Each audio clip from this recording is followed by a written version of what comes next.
Good morning बच्चों। आज हम लोग विभक्ति परिचय के अंतर्गत जो विभक्तियां हैं उनका अध्ययन करेंगे। विभक्ति बच्चों, विभक्तियों का ज्ञान जो है अनुवाद करने के लिए, हिंदी से संस्कृत में अनुवाद करने के लिए तथा जो अशुद्ध वाक्य हैं उनको शुद्ध करने में वो सहायक होता है। हमें जब विभक्ति का ज्ञान होगा तभी हम क्या कर सकेंगे, ट्रांसलेट कर पाएंगे। तो बच्चों, आपके कोर्स में द्वितीय विभक्ति, तृतीय विभक्ति और बच्चों दो और विभक्तियां हैं जो कि आप लोगों को पढ़नी है। आज हम लोग केवल द्वितीय विभक्ति और तृतीय विभक्ति का अध्ययन करेंगे जो आपके हाफ ईयरली का पोर्शन है बच्चों। तो ध्यान दीजिए, द्वितीय विभक्ति आपको ये सूत्र लर्न करने की आवश्यकता है, तभी आप जो है पहचान पाएंगे कि इसमें ये द्वितीय विभक्ति का ये उदाहरण है। देखिए, मेरे पीछे बोलिएगा तभी आपको पढ़ना आएगा। अभितः, परितः, समया, निकषा, हा, प्रति, योगे, अपि। ये सूत्र है बच्चों। एक बार फिर से हम बोल रहे हैं। अभितः, परितः, समया, निकषा, हा, प्रति, योगे, अपि। अब इसको हिंदी में यहाँ पे एक्सप्लेन किया है। इसको देखिए। अभितः, अभितः मतलब होता है चारों ओर या सब ओर। परितः मतलब सब ओर। समया मतलब समीप। निकषा मतलब भी समीप होता है। हा शब्द का प्रयोग शोक के लिए होता है, प्रयुक्त होता है। और प्रति, प्रति मतलब होता है ओर या तरफ। शब्दों के योग में द्वितीय विभक्ति आती है, यानी इन शब्दों का जहां भी आप प्रयोग देखेंगे वहां पे क्या होगी, द्वितीय विभक्ति लगी होगी। तो उदाहरण के लिए आपको हिंदी और संस्कृत दोनों में यहाँ वाक्य दिए गए हैं, इसलिए दोनों का अध्ययन कीजिएगा। आपके एग्जाम में लेकिन संस्कृत के वाक्य आएंगे, और जैसे इसमें बोल्ड लेटर में बोल्ड करके मतलब थोड़ा सा उसको चटक करके रंग में आपको यहाँ दिखा दिया है उन शब्दों को जिसमें द्वितीय विभक्ति लगी हुई है। हो सकता है एग्जाम में आपके उस शब्द के नीचे रेखा खींची हो, ठीक है। सेंटेंस दिया रहेगा, वो रेखा खींची रहेगी और आपको बताना होगा कि उसमें कौन सी विभक्ति लगी है। तो वो पहचानने के लिए आपको पहले सूत्र लर्न करना होगा कि तब फिर आपको पता चलेगा कि हाँ, इसमें कौन सी विभक्ति लगी है। बच्चों, आपको विभक्ति को पहचानना है कि ये द्वितीय विभक्ति, और उसका सूत्र भी जो अभी हमने आपको पढ़ के सुनाया था वो लिखने के लिए भी आएगा। एक नंबर आपके विभक्ति पहचानने पे रहेगा कि ये द्वितीय विभक्ति, और दूसरा उस सूत्र पे रहेगा। तो इसको लर्न कर लीजिएगा, इस लाइन को। देखिए, उदाहरण देखा जाए। परिजना राजानम अभिता तस्थु। इसका अर्थ हिंदी में यहां दिया है, नौकर राजा के चारों ओर खड़े थे। तो किसके चारों ओर खड़े थे? अभिता। अभिता मतलब चारों ओर। तो अभिता अभी हमने पढ़ा, सूत्र में ये शब्द आया है। तो इससे पहले ये जो राजा शब्द है इसमें द्वितीय विभक्ति लगी है, तो राजानम हो गया है। ग्रामम अभिता या परिता वृक्षाः सन्ति। ग्रामम में द्वितीय विभक्ति लगी है, गांव के चारों ओर। अभिता मतलब चारों ओर या सब ओर क्या है, वृक्ष हैं। कृष्णम परिता गावा संति। कृष्ण के चारों ओर, कृष्ण के सब ओर कौन है, गांव है। गांव मतलब गायें हैं। ग्रामम निकषा। निकषा देखिए आ गया, अभी यहाँ पे अभी हमने सूत्र में देखा था ना, निकषा। निकषा मतलब होता है समीप। तो गांव के समीप नदी वहती। वहती मतलब बहती है, या गांव के समीप वाटिका है। ग्रामम समया। गांव के समीप, तो ग्रामम में द्वितीय विभक्ति लगी है। यहाँ विद्यालय में देखिए द्वितीय विभक्ति लगी है, ग्रामम में लगी है। निक्षा मतलब समीप, जलाशय यानी तालाब, अस्ति मतलब है। हा दुष्टम, हा शोक के लिए है प्रयोग, दुष्टम में द्वितीय विभक्ति लगी, देखिए दुष्ट व्यक्ति के लिए शोक है। हा शठम, हाय दुष्ट, दुष्ट के लिए शोक है। हा कृष्णा भक्तम, हाय कृष्ण भक्त अर्थात कृष्ण अभक्त के लिए खेद है। माघवी, आगे देखिए,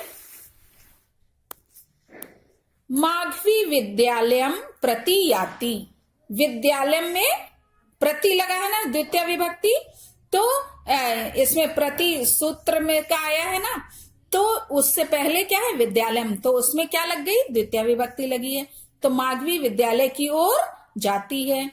ये सारे जितने प्रति और परिता, निक्षा, समया है, ये सब जिस वाक्य में होंगे वो कौन सी विभक्ति होगी, द्वितीय विभक्ति, और उसका सूत्र यह है। देखिए आगे, मातु हृदयम कन्याम प्रति स्निग्धम भवति, माता का हृदय कन्या के प्रति कोमल होता है। कन्याम में क्या है द्वितीय विभक्ति लगी थी, क्योंकि क्या है प्रति लिखा हुआ है। ग्रामम परिता अभिता उपवनानि क्षेत्राणि संति, गांव के सब ओर, परिता या अभिता मतलब क्या होता है सब ओर या चारों ओर, तो क्या है चारों ओर क्या है उपवनानि यानी उपवन है, या क्षेत्राणि संति, क्षेत्र मतलब होता है खेत हैं। लंका निक्षा, लंका के समीप। ग्रामम वृक्षम परिता, गांव वृक्ष के चारों ओर। ग्रामम विद्यालयम समया नदी अस्ति, गांव या विद्यालय के समीप नदी, समया मतलब निकट या समीप, नदी है। विद्यालयम निक्षा, विद्यालय के समीप। विद्यालयम उभयता, विद्यालय के दोनों ओर। सांडी दुर्गम अभिता परिखा अस्ति, सांडी दुर्ग के आसपास खाई है, परिखा मतलब खाई है। हा हा गता किल वनम, हा हा निश्चय ही वन को गए हैं। विद्यालयम परिता उभयता हरिता वृक्षा संति, विद्यालय के चारों ओर या दोनों ओर क्या है, उभयता मतलब दोनों ओर, परिता मतलब चारों ओर क्या है, हरिता हरे, वृक्षा वृक्ष, संति मतलब है, बहुवचन में है। ठीक है बच्चों, तो इन सारे सेंटेंस को अभी मैं इसका ये फोटो खींच करके भेज दूंगी बच्चों, इसको आप लर्न कर लीजिएगा और पढ़ लीजिएगा, समझ लीजिएगा कि जहां जहां इन शब्दों का प्रयोग होगा वहां कौन सी होगी, द्वितीय विभक्ति होगी बच्चों। वणिक धनम प्रति आसक्तः अस्ति, प्रति आया ना बच्चों, देखिए तो धनम में द्वितीय विभक्ति लग दी। वणिक धन के प्रति आसक्त है। सीता भवनम प्रति गच्छति, प्रति आया तो भवनम में द्वितीय विभक्ति लग गई, सीता भवन की ओर जाती है। बुभुक्षितम न प्रतिभाति किंचित, भूखे को कुछ नहीं दिखता। नदी समया पशवा संति, समया देखिए आया है, नदी के समीप पशु हैं। पुष्पम परिता भ्रमराः संति, पुष्प के चारों ओर भौरे हैं। गुरु शिष्यान प्रति कृपालु अस्ति, गुरु शिष्यों के प्रति कृपालु है। आश्रमम अभिता, अभिता शब्द आया। वनम अस्ति, आश्रम के सब ओर वन है। राधा नगरम प्रति गच्छति, राधा नगर की ओर जाती है। विद्यालयम परितः उद्यानम अस्ति, विद्यालय के चारों ओर उद्यान है। कूपम परितः जना तिष्ठन्ति, कुएं के चारों ओर लोग खड़े हैं। शिक्षिका कक्षाम प्रति गच्छति, अध्यापक कक्षा की ओर जाता है। मातु हृदयम कन्याम प्रति स्निग्धम भवति, माता का हृदय कन्या के प्रति कोमल है। तो ये रहा बच्चों द्वितीय विभक्ति, जहां वाक्य में लगती है उसको यहां बताया गया है।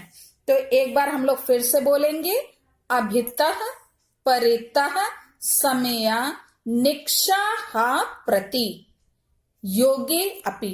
इन शब्द का जहां जिस वाक्य में आप प्रयोग देखिएगा तुरंत लिखिएगा कि ये कौन सी विभक्ति है, द्वितीया है, और इसका सूत्र ये है। ठीक है बच्चों, अब हम लोग नेक्स्ट पढ़ेंगे, वो है तृतीया विभक्ति, जो आपके हाफ ईयरली में आएगा। तृतीया विभक्ति का सूत्र है, जो सूत्र लगता है वो है येनांग विकारः।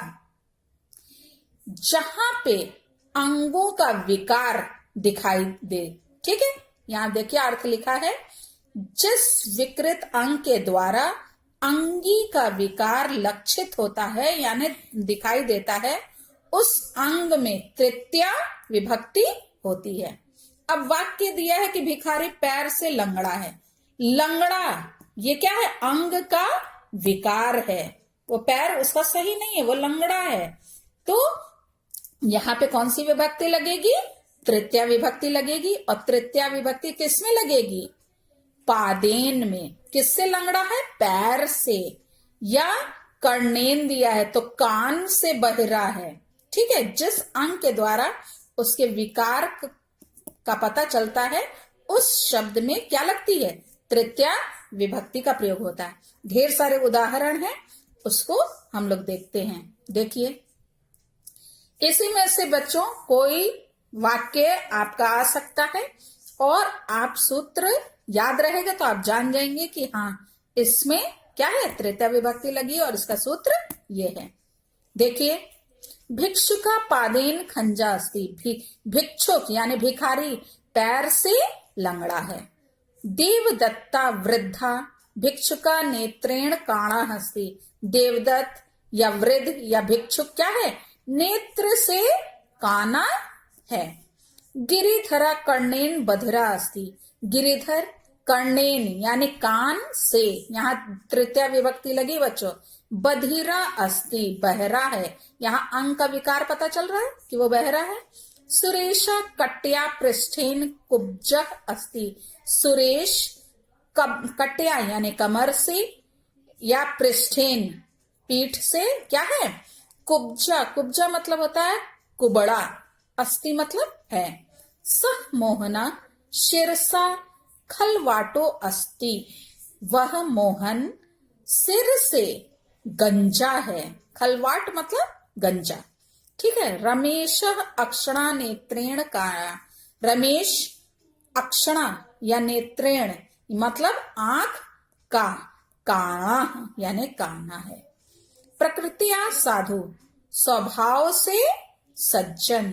सह पादेन खंजः वह पैर से लंगड़ा। अयम छात्रः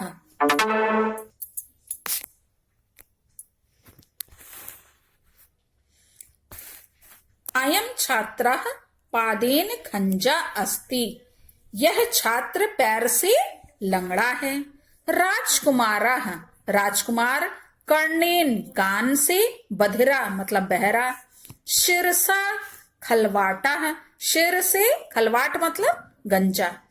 कटिया पृष्ठेन कुब्जा कमर से कुबड़ा। सवृद्धा कर्णाभ्याम बधिरा अस्ति। वह बुढ़िया कानों से बहरी है। देवदत्ता जलेन मुखम प्रक्षालयति। देवदत्त जल से मुखम मुख, प्रक्षालयति मतलब धोता है। अस्माकं प्रधानाचार्यः प्रकृत्या सज्जनास्ति। हमारे प्रधानाचार्य स्वभाव से सज्जन हैं। मंथरा कट्या कुब्जा आसीत। मंथरा पीठ से कुबड़ी थी। रामेण बाणेन रावणः हतः। राम के बाणों से रावण मारा गया।